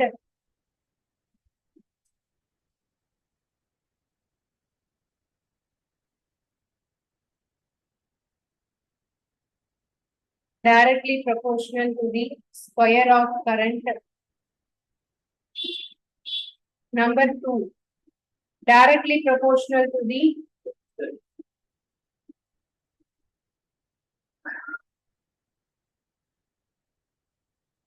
resistance. Number three, directly proportional to the time.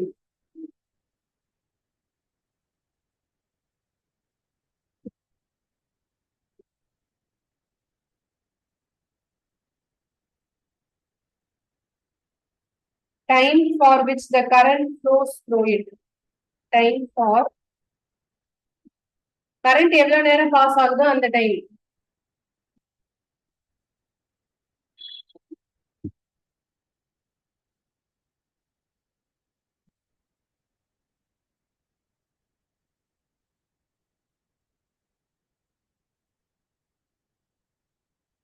இந்த ஜூல்ஸ் லா டிரைவ் பண்றதுக்கும் எந்த லா தான் யூஸ் ஆகுது?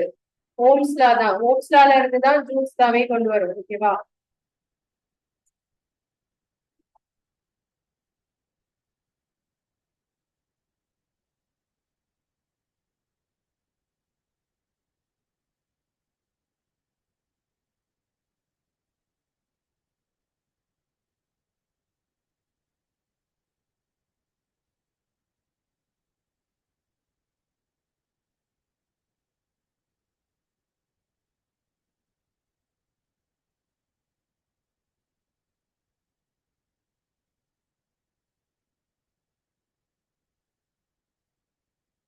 தமிழ்ல நோட் பண்ணிக்கோங்க.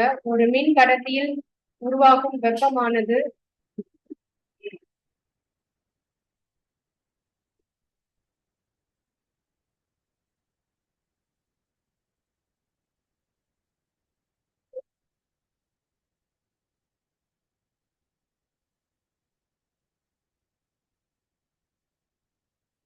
மின்னோட்டத்தின் இருமடிக்கு நேர்த்தகவில் இருக்கும்.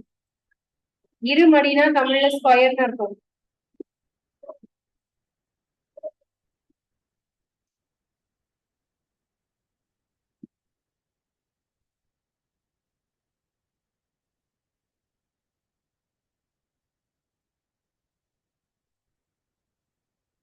அடுத்தது மின் தடைக்கு நேர்த்தகவில் இருக்கும்.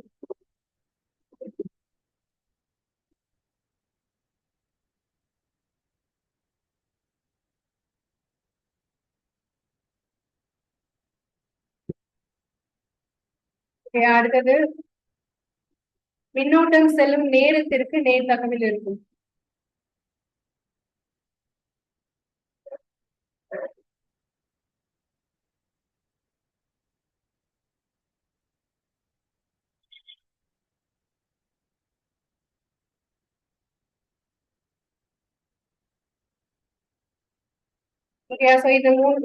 இதுதான் ஜூல்ஸ் லா அப்படின்னு சொல்லக்கூடியது. இப்ப ஜூல்ஸ் லா பேஸ் பண்ணி ஒரு சம் பார்க்கலாம்.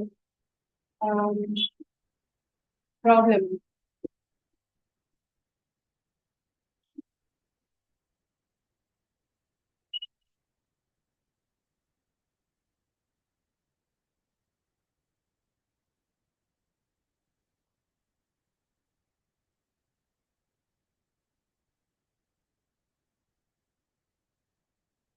Hundred joule of heat is produced each second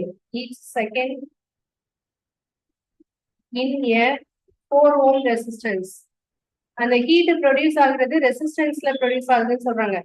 that means கண்டக்டர்ல தான். கண்டக்டர்ல ரெசிஸ்டன்ஸ் கனெக்ட் பண்ணியிருக்காங்கன்னு அர்த்தம். 4 ohm ரெசிஸ்டன்ஸ் கனெக்ட் பண்ணியிருக்காங்க. அதுலதான் அந்த ஹீட் ப்ரொடியூஸ் ஆகுது ஒரு செகண்டுக்கும். Find the potential difference across the resistor. Potential difference na என்னதுப்பா? மின் அழுத்தம். V வந்து கண்டுபிடிக்க சொல்றாங்க. Potential difference across the resistor.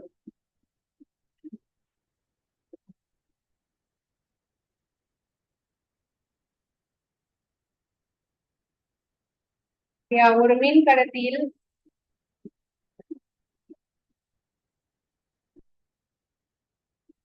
உள்ள 4 ஓம்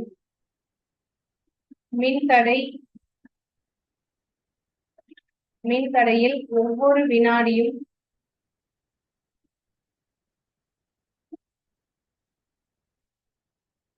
100 ஜூல் வெப்பம் வெளியிடப்படுகிறது, வெப்பம் உருவாகிறது எனில் மின்தடைக்கு குறுக்கே ஏற்படும் மின்னழுத்த வேறுபாடை காண்க.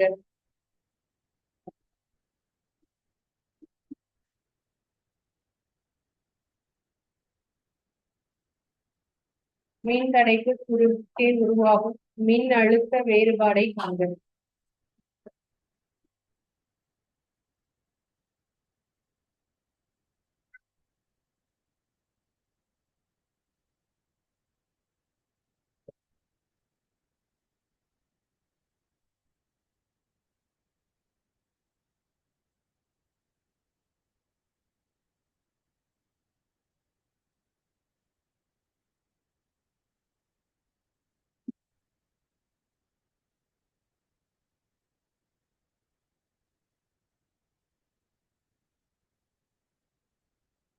கொஸ்டின் நோட் பண்ணியாச்சா? இதுக்கு என்ன ஃபார்முலா யூஸ் பண்றது? அவங்க என்னென்ன வேல்யூஸ் எல்லாம் முதல்ல கொடுத்துருக்காங்க சொல்லுங்க. கொஸ்டின்ல என்னென்ன வேல்யூஸ் எல்லாம் இருக்கு?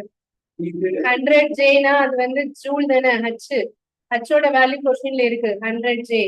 அடுத்தது ரெசிஸ்டன்ஸோட வேல்யூ இருக்கு என்னது? 4 ஓம் இருக்கு. இது ரெண்டையும் வச்சுதான் நம்ம டைம் இருக்கு, டைம் வந்து 1 செகண்ட். ஓகேயா? இது மூணையும் வச்சு நம்ம என்ன கண்டுபிடிக்கணும்? ஐ, அதுக்கப்புறம் தான் பி கண்டுபிடிக்க முடியும். கரெக்டா? ஐ கண்டுபிடிச்சா தானப்பா பி கண்டுபிடிக்க முடியும். ஓகே, இப்போ நமக்கு ஃபார்முலா என்ன? h is equal to I square RT. இதுல h இருக்கு, R இருக்கு, T இருக்கா? அப்ப இத வச்சு என்ன கண்டுபிடிச்சிடலாம்? I கண்டுபிடிச்சிட்டோம்னா அதுக்கப்புறம் நம்ம ஓம்ஸ் லா ஃபார்முலா என்ன? V equal to IR. அதுல போட்டா V கிடைச்சிடும் தானே? சோ எப்படி இத ஃபார்முலா எழுதுறேன்னு பாருங்க. h is equal to I square RT. கரெக்டா? அப்ப I ஸ்கொயரை மட்டும் இங்க வச்சுட்டு மத்ததை இங்க கொண்டு வாங்க. என்ன வரும்? h by r into t வருமா? அப்ப நமக்கு தேவை வெறும் I தானே, ஸ்கொயர் வேண்டாம்ல. இப்ப வெறும் ஐன்னு மாத்தினா இந்த சைடு என்ன எடுக்கணும்? ரூட் எடுக்கணும். சரியா? Root of h divided by r into t. இப்போ இந்த வேல்யூ சப்ஸ்டிட் பண்ணுங்க. I equal to இப்ப h இருக்கிற இடத்துல என்ன போடுவீங்க சொல்லுங்க? ரூட் ஆஃப் h இருக்கிற இடத்துல என்ன வரும்? நமக்கு என்ன எழுதிப்போம்? Root of h by r into t தானே எழுதிப்போம். ஓகே, h இருக்கிற இடத்துல என்ன போடணும்? 100. r இருக்கிற இடத்துல என்ன போடணும்? 4. t வந்து 1. இப்ப இதுக்கு ரூட் எடுக்க முடியும் தானே? இல்லைன்னா இதை கேன்சல் பண்ணுங்க. 4 100ஆல அடிக்கிடுங்க. சரி, 4ஆல 100 அடிக்கிடுங்க. எவ்வளவு? 25 வருமா? ஓகே, 25 வருமா? இப்ப இதுக்கு வந்து ரூட் 25 இருக்கா? 25க்கு ரூட் எடுத்தா எவ்வளவு? 5. ஐயோட யூனிட் என்ன? யூனிட் 5ஆ? ஐயோட இது என்னது? ஆம்பியர். சரியா? 5 ஆம்பியர். இப்போ v ஈக்குவல் டு என்ன வரும்? IR. I வந்து 5ன்னு கண்டுபிடிச்சாச்சா? அதை சப்ஸ்டிட் பண்ணிடலாமா? R என்ன போடணும்? 4 இருக்கா? இப்ப 5 into 4 எவ்வளோ? 20. இதுக்கு யூனிட் என்ன போடணும்? வோல்டேஜ். Okay, 20 volt answer.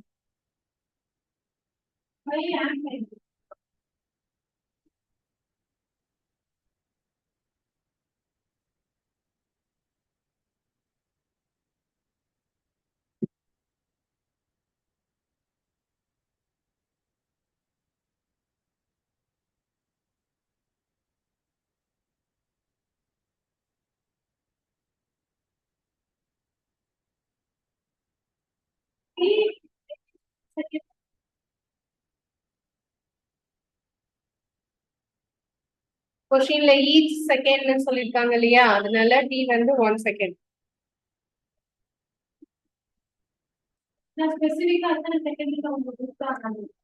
ஈச்னா என்னது? 1.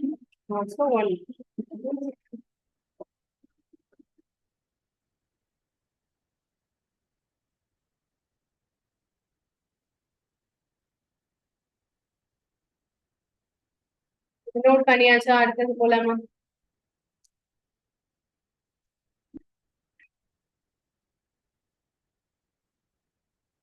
கடைசி டாபிக், இந்த இந்த சாப்டரோட லாஸ்ட் டாபிக் எலக்ட்ரிக் பவர். மின் திறன் அப்படின்னா என்ன அப்படிங்கிறத பத்தி பார்க்க போறோம். Electric power.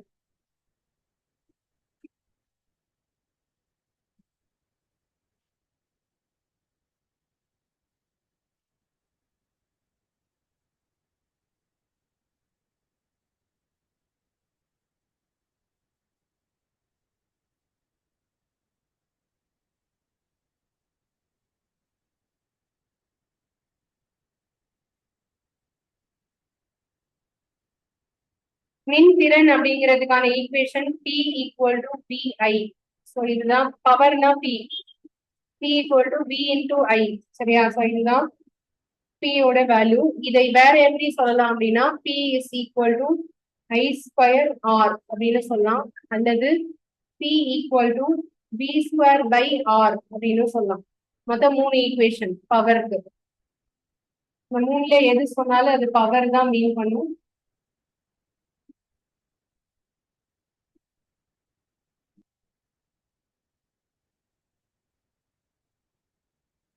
பவர்னா எதையும் பெருக்கினா வரக்கூடியது. வோல்டேஜையும் ஐயையும் பெருக்கினா அதுதான் பவர். சரியா? SI unit of electric power what.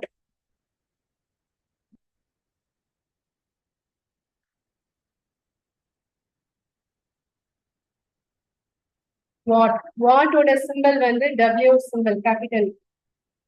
இதான் இதோட சிம்பல்.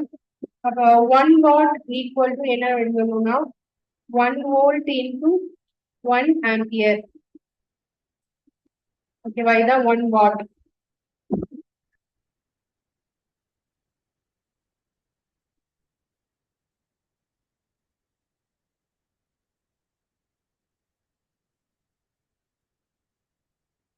இந்த வாட் அப்படிங்கிற சிம்பல் வந்து இந்த யூனிட் வந்து ரொம்ப ரொம்ப சின்ன அளவு. நம்ம வீட்ல பயன்படுத்தக்கூடிய எலக்ட்ரிக் கரண்டோட பவர் இருக்கு இல்லையா, அதை வந்து வாட்ல மென்ஷன் பண்ணி சொல்ல முடியாது. ஏன்னா நாம யூஸ் பண்ற கரண்டோட அளவு அதிகம். அதனால அந்த வாட் அப்படிங்கிறத நாம எதுக்கு கன்வெர்ட் பண்ணிக்கணும்னா கிலோ வாட். சரியா, 1 கிலோ வாட்னா எத்தனை வாட்?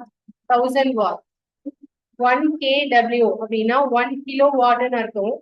ஸோ அந்த கிலோ வாட் அப்படிங்கிறது 1000. ஓகேயா, 1 கிலோ வாட் ஈக்குவல் டு எத்தனை வாட்ஸ்? 1000 வாட்ஸ். அது நோட் பண்ணிக்கணும். இந்த கிலோ வாட் அப்படிங்கிறதோட டைமை சேர்த்தா அதுதான் எலக்ட்ரிக்கல் எனர்ஜி அப்படின்னு சொல்லுவோம்.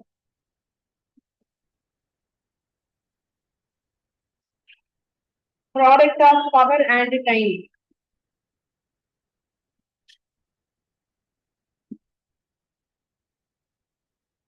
Electrical energy that is equal to power into time.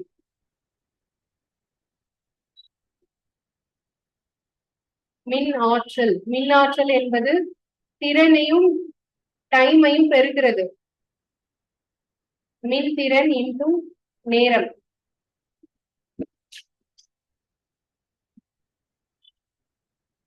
Okay, அப்போ P equal to electrical energy E அப்படின்னு electrical energy E is equal to என்ன வரும்? P into T. சரியா, இதோடைய SI யூனிட் என்ன அப்படின்னா கிலோ வாட் ஹவர். பீக்கு ஒரு யூனிட் சொன்னோம்ல, கிலோ வாட்னு சொன்னோம்ல. இப்போ இதோட யூனிட் வந்து kilowatt hour. Important question, நிறைய தடவை ரிப்பீட்டட் கொஸ்டின். எலக்ட்ரிக்கல் எனர்ஜியோட unit, unit of electrical energy kilowatt hour. இததான் நாம ஒரு யூனிட்னு சொல்றோம். நம்ம வீட்ல எல்லாம் வந்து எத்தனை யூனிட் கரண்ட் யூஸ் பண்றீங்க, இந்த மாதிரி நம்ம கொஸ்டின்ஸ் வரும்ல, டே ரீடிங்ஸ் எடுக்கிறாங்க இல்லையா யூனிட்ல, அது எல்லாமே எதுதான் 1 கிலோ வாட் ஹவர் அப்படிங்கிறது தான் ஒரு unit.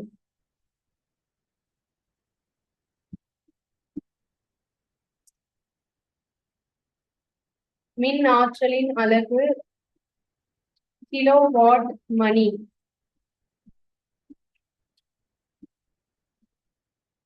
Okay, that is 1 unit.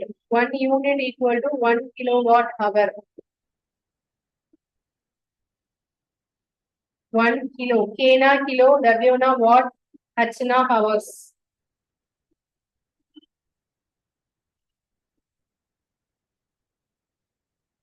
இந்த 1 kilowatt hour ஜூல்லையும் சொல்லலாம். அது ஜூல்ல சொன்னா என்ன வரும்னா 3.6 into 10 power 6 ஜூல். 1 கிலோவாட் ஹவருக்கும் ஜூலுக்கும் இடையில இருக்கிற ரிலேஷன். இப்போ நான் பாக்ஸ் போட்டிருக்கிறது எல்லாமே இம்பார்ட்டன்ட், அது நல்லா படிச்சுக்கோங்க. அதுல இருந்து கொஸ்டின்ஸ் வரும். 1 கிலோ வாட்னா எத்தனை ஜூலு அப்படிங்கிறது சொல்ல தெரியணும். 10 பவர் பிளஸ் 6 இது 6. ஓகேவா,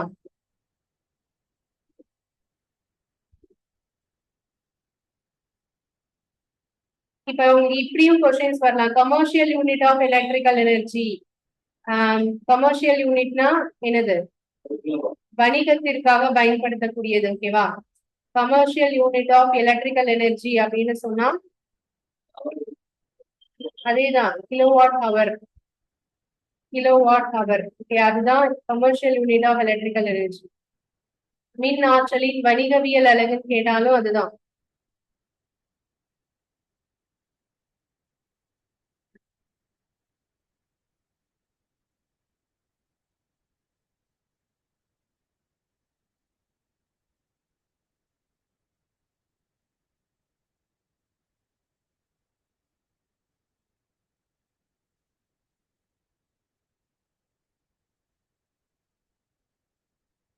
எல்லாருமே வீட்ல கரண்ட் பில் கட்டியிருப்பீங்க தானே?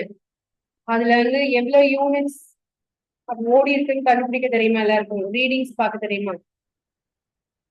அந்த ரீடிங்ஸை வச்சு நீங்க எவ்வளவுன்னு நீங்களே கூட கணக்கு போடலாம் தானே? உங்க வீட்டுக்கு எவ்வளவு சார்ஜ் ஆகும் தெரியுமா? ஒரு யூனிட்க்கு எவ்வளவு வரும் உங்க வீட்டுல? 100 யூனிட் ஃப்ரீ. அப்ப 100 யூனிட்டுக்குள்ள நீங்க ஓடிட்டீங்கன்னா நீங்க ஃப்ரீயா பண்ணிக்கலாம், அப்படிதானே? 100 யூனிட்குள்ள ஓட்ட முடியுமா அப்படின்னா உங்க வீட்டுல எதெல்லாம் இருக்கக்கூடாது? ஏசி இருக்கக்கூடாது, அப்புறம் ஃப்ரிட்ஜ் இருக்கக்கூடாதா? சரி, வேற? ஃபேன் லைட் இருக்கலாமா இருக்கக்கூடாதா? லைட் மட்டும் தான் இருக்கணுமா? ஃபேன் இருக்கலாம். சரி, ஓகே. அந்த கரண்ட் பில்ல கம்மி பண்றதுக்காக வீட்ல ரொம்ப முனைப்பா இருக்கிறது யாரு சொல்லுங்க? எல்லார் வீட்லயும் அப்பா. அப்பா அதுதானே? அப்பா தானே தேடி தேடி பார்த்து எல்லாத்தையும் ஆஃப் பண்ணுவாங்க. கரெக்டா? அங்கேயே ஓடுது இங்கேயே இருக்குது அப்படின்னு சொல்லி ஆஃப் பண்ணுவாங்களா? சரி, ஓகே. இதெல்லாம் நான் சும்மா கேட்டேன். இப்ப நீங்க சொல்லுங்க, உங்க வீட்ல கரண்ட் பில் எவ்வளவு வரும்? ஒரு யூனிட்டுக்கு எவ்வளவு? ஒரு யூனிட்டுக்கு எவ்வளவு வரும்? ருபீஸ் எவ்வளவு வரும் கேட்கும். 100 யூனிட் ஃப்ரீப்பா. 100 யூனிட்க்கு அப்புறம் ஓடுனா எவ்வளவுன்னு கேக்குறேன். 101 யூனிட் வந்தா பில் கட்டணும்ல, அது எவ்வளவு கட்டணும்னு சொல்லி. 4 ருபீஸோ 3 ருபீஸோவா? கரெக்டா?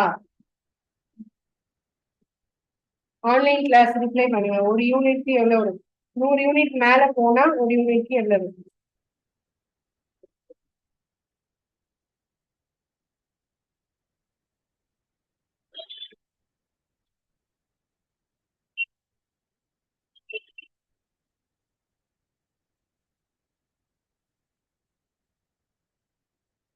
நாளைக்கு எனக்கு இதை பார்த்து சொல்றீங்க. யார் வீட்டுல current bill கட்டுறீங்களோ.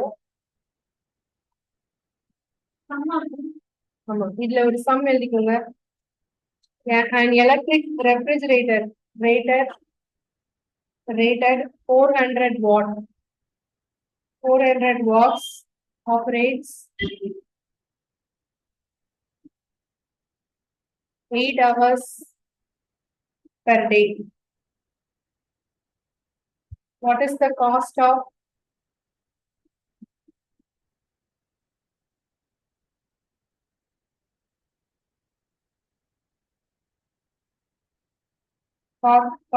the energy to operate it for 30 days at rupees 3 per kilowatt hour? ஒரு ரெஃப்ரிஜரேட்டர் ஓடுது, சரியா? அது வந்து ஒரு நாளைக்கு 8 மணி நேரம் ஓடுது. அது வந்து ஆப்ரேட் பண்றதுக்கு எலக்ட்ரிக் பவர் எவ்வளவு தேவைப்படுதுன்னா 400 வாட்ஸ் தேவைப்படுது. அப்ப இது மாதிரி 30 நாள் ஓடுச்சுன்னா 1 கிலோவாட் ஹவருக்கு 3 ரூபாய் வீதம் 30 நாள் ஓடுச்சுன்னா அப்ப எவ்வளவு பில் கட்டணும்? இதான் கொஸ்டின். எப்படி கண்டுபிடிப்பீங்கன்னு சொல்லுங்க.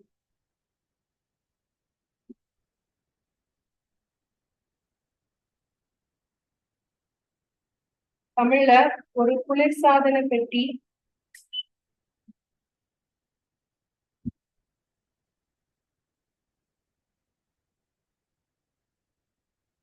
400 வாட் வீதம்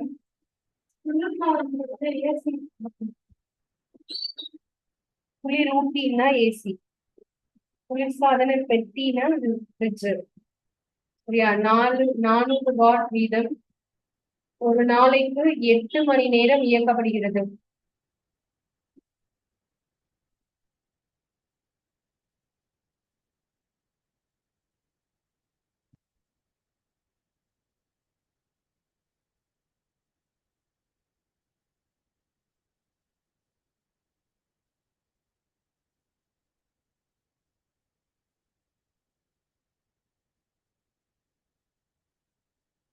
ஒரு கிலோவாட் மணி 1 கிலோவாட் மணிக்கு ரூபாய் 3 வீதம் செலவானால் 30 நாளைக்கு ஆகும் மொத்த செலவு என்ன? 30 நாட்களுக்கு ஆகும் மொத்த செலவு என்ன?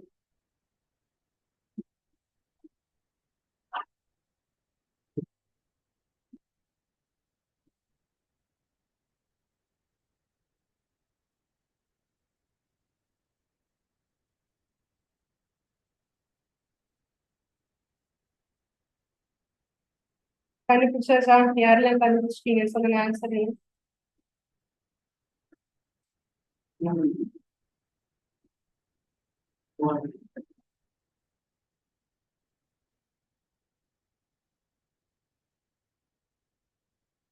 இங்க வந்து ஃபர்ஸ்ட் சொல்லும் போது 400 வாட் தானே சொல்லிருக்காங்க, கிலோ வாட்னு சொல்லல.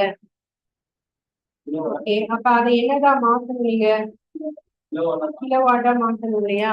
சரி, ஆனா இது வந்து ஃபர்ஸ்ட் என்ன பண்ணிக்கோங்கன்னா, நம்ம வந்து ஒரு நாளைக்கு எவ்வளவு நேரம்ப்பா? 8 மணி நேரம். எவ்வளவு நாள் இயக்கப்படுகிறது? 30 days. ஸோ இப்ப நான் ஃபர்ஸ்ட் என்ன கண்டுபிடிக்கிறேன் அப்படின்னா, எவ்வளவு எனர்ஜி செலவாயிருக்கு. ஓகேவா? எனர்ஜி ஃபார்ம்ல என்ன எழுதிருக்கீங்க சொல்லுங்க. ஆற்றல் அப்படிங்கிறதுக்கான ஃபார்ம்ல என்ன எழுதிருக்கீங்க?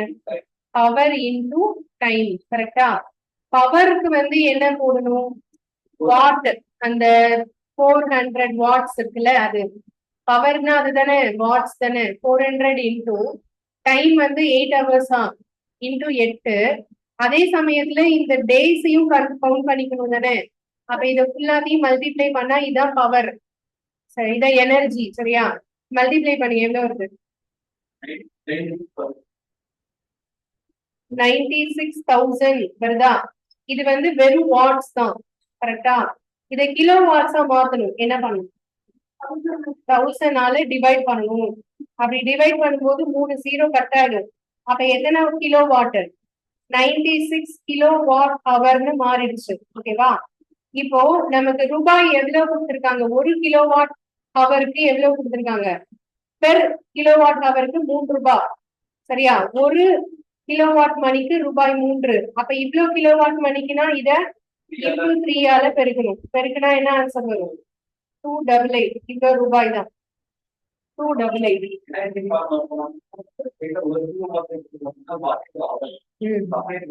அப்படின்னு சொல்லலாம்.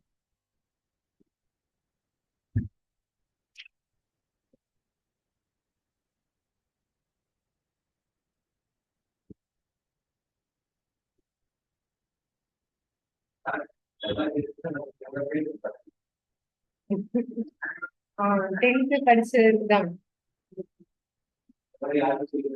புரியுதா நான் சொல்றது? நீங்க என்ன சப்ஜெக்ட்? 11th 12th. அப்ப பிசிக்ஸ் பிடிக்காத சப்ஜெக்டா? சயின்ஸே பிடிக்காதா? உங்களுக்கு புரியுதா?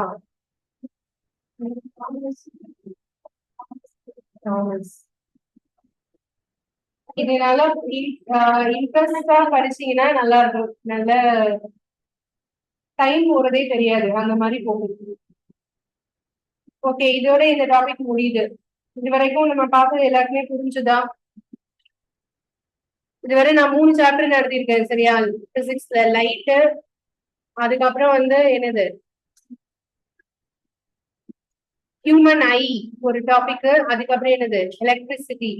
இன்னும் ஒரு டாபிக் இருக்கு, அதோட பிசிக்ஸ் முடியும். மொத்தம் 4 டாபிக். சரியா? அந்த 4வது டாபிக் வந்து நாளைக்கு பார்க்கலாம். அது முடிச்சுட்டு அதுக்கப்புறம் டெஸ்ட் கொடுப்பேன். ஸோ படிச்சுட்டே வாங்க. தயவு செஞ்சு கேப் விட்டுறாதீங்க. கேப் விட்டுட்டீங்கன்னா திருப்பி அதை கொண்டு வர முடியாது. ரொம்ப சேர்த்து வச்சுட்டே படிக்காதீங்க. கேப் இல்லாம கரெக்டா படிங்க. Okay, thank you.